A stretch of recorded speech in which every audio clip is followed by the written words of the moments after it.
I'm Kaylee, and I am finally doing my wrap-up for February and for the reading that I did for the Febregency readathon.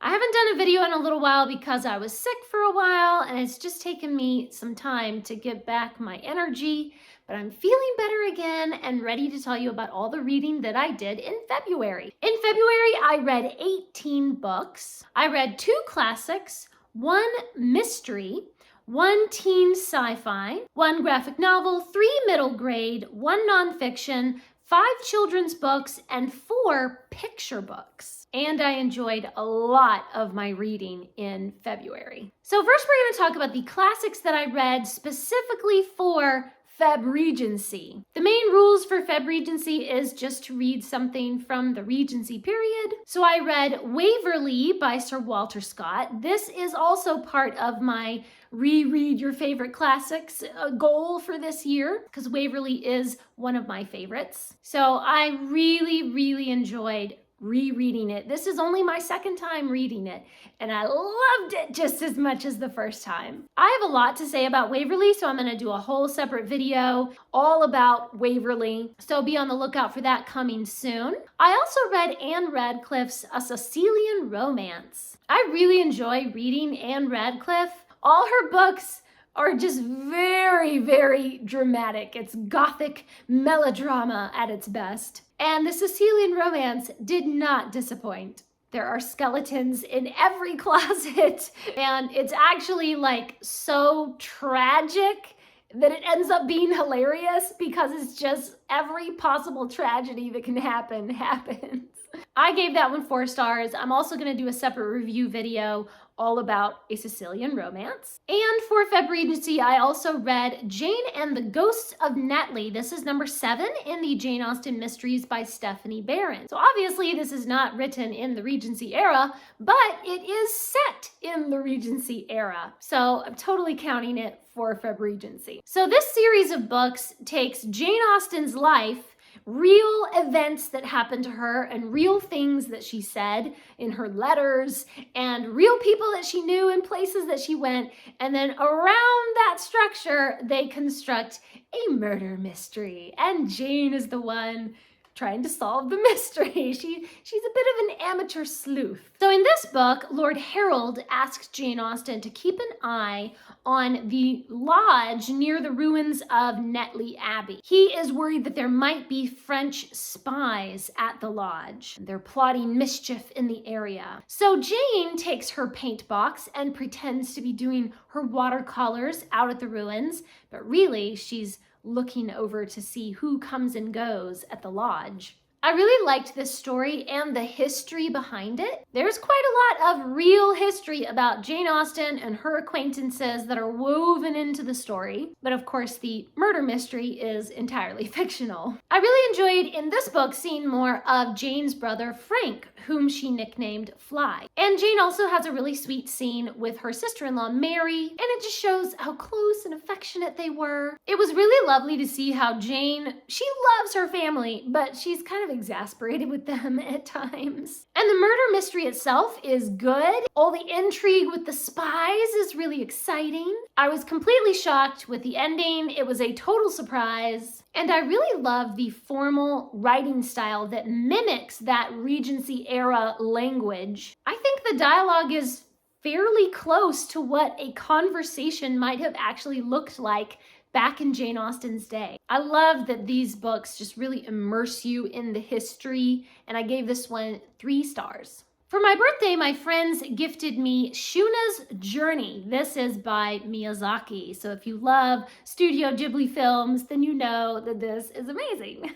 Shuna is a young prince in a very poor valley where there are very few crops and the citizens are basically starving. An old man travels into the valley and he tells Shuna about the legend of this amazing crop that grows in a land of bountiful wheat. And so Shuna leaves on a journey to try to bring back seeds from this magical golden crop. He rides through many dangers, he encounters a land that is full of slave traders, and he rescues 2 sisters from the slavers. And they travel together to the edge of the land of the gods, where Shuna hopes to find the golden wheat. I really loved this beautiful graphic novel. The artwork is so gorgeous, and of course it's very reminiscent of different styles from some of Miyazaki's movies. The story is really imaginative, and sometimes it's just kind of weird and wild and just, wow, I don't know what's happening.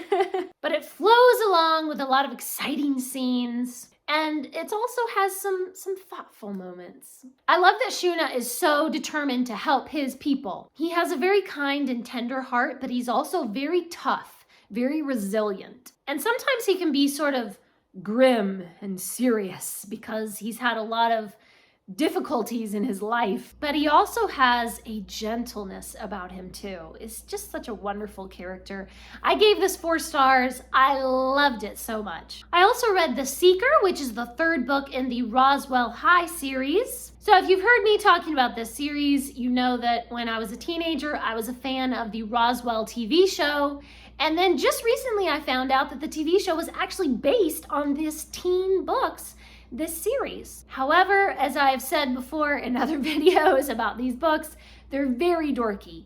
They're really kind of badly written and just really stupid and silly. I don't think I would enjoy these books if I didn't already have the nostalgia of the TV show, and if I didn't already love these characters from the TV show. I gave this one 3 stars. I'm not really going to tell you what the 3rd book is about because it's kind of like spoilers, you know. I can't wait to read more from this series though. I have just been enjoying it so much. But I do not recommend picking it up if you aren't like already a fan. And the nonfiction that I read was Tolkien, A Look Behind the Lord of the Rings by Lynn Carter. So this is part of my goal that every month I want to read some sort of book either about or written by either Lewis or Tolkien. So this month was Tolkien. I have a lot of things to say about this one as well, and so I'm going to be doing a whole nother video all about this book, and it was kind of interesting. It was weird, and I'm still kind of like,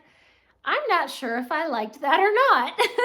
There were some things I liked, and some things I was just like, what am I even reading? So that was definitely an interesting one. The rest of the books in this video are books that I received from a publisher in exchange for a free and honest review. I read Bumpfizzle, the best on planet Earth.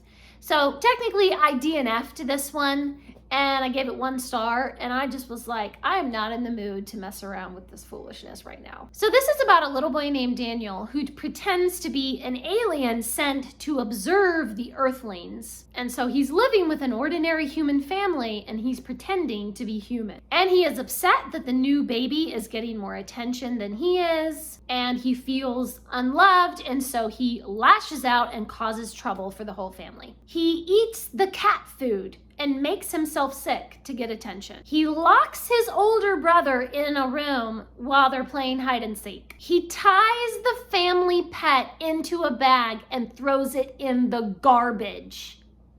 Oh my goodness. Thankfully, the cat escapes and makes its way back home, but still, just wow.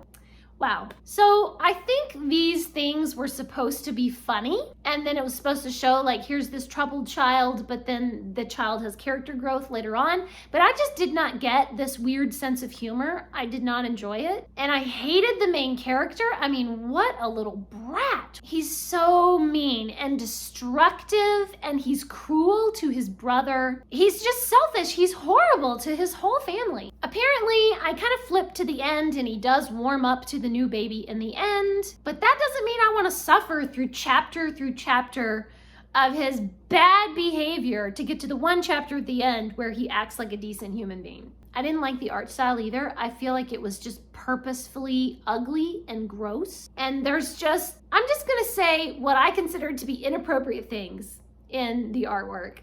If you want to know more details, you can go look at my Goodreads review where I specify what the inappropriate things are, but I just don't feel comfortable saying it out loud, so okay. Yeah, 1 star. That was just awful. Then I read Middle School Safety Goggles Advised, exploring the weird stuff from gossip to grades, cliques to crushes, and popularity to peer pressure.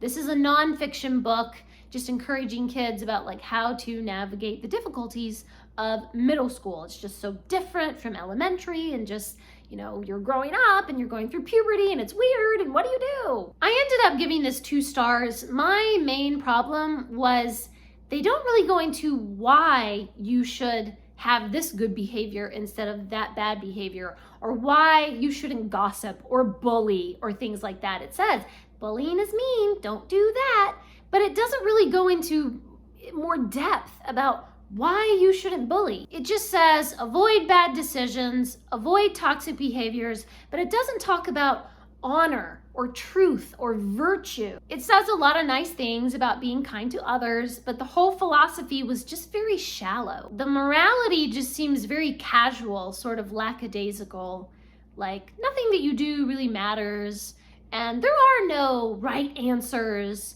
Just choose what feels the best to you or something. There's a lot of nice advice in this book, but I just could not get past this nonchalant philosophy. I don't know, it just left me with a bad taste in my mouth and I felt really disappointed in this book. There are a couple other problems that I had with it. I'm not going to go all into it right now, but again, you can go look at my Goodreads for a more detailed review if you want to. I also read books 2 through 6 of the Mermaids Rock series. I read book 1 months and months ago and just loved it so much. I begged the publishers to send me the rest of the series and they very kindly did. And so I just read all of them like in 5 days or something. I just read through a bunch of them. So these are really adorable children's chapter books about mermaids, and they have magic, and they go around having all sorts of fun adventures. The mermaid culture is really wonderfully imaginative and well thought out. And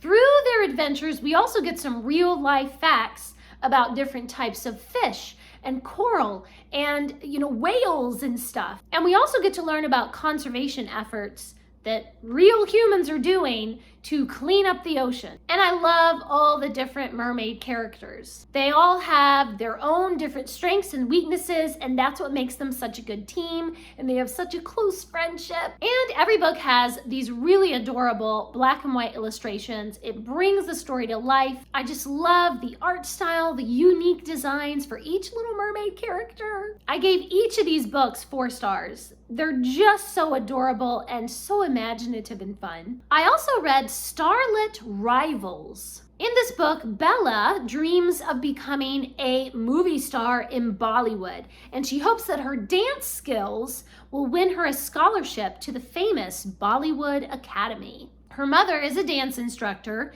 and convinces her that she is good enough to enter the Dance Stars TV competition. It's kind of like an American Idol type deal. So Bella submits an entry into the Dance Stars competition. But will her love for dance be enough to win the competition and the scholarship?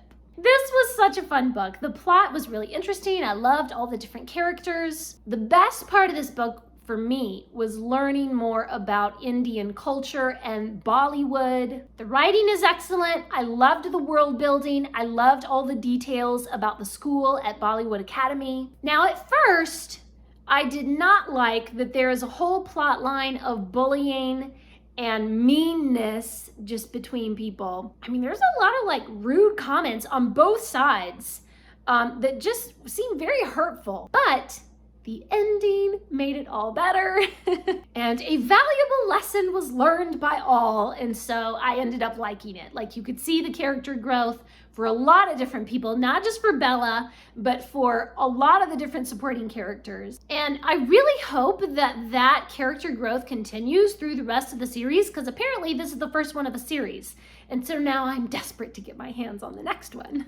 I gave Starlet Rivals 4 stars. So much fun. And those are all of the books that I read in February and books that I read for Febregency. Please leave me a comment down below and let me know what is one of your favorite books that you've read recently. Thanks for watching. Please subscribe and remember, the right book in the right hands at the right time can change the world.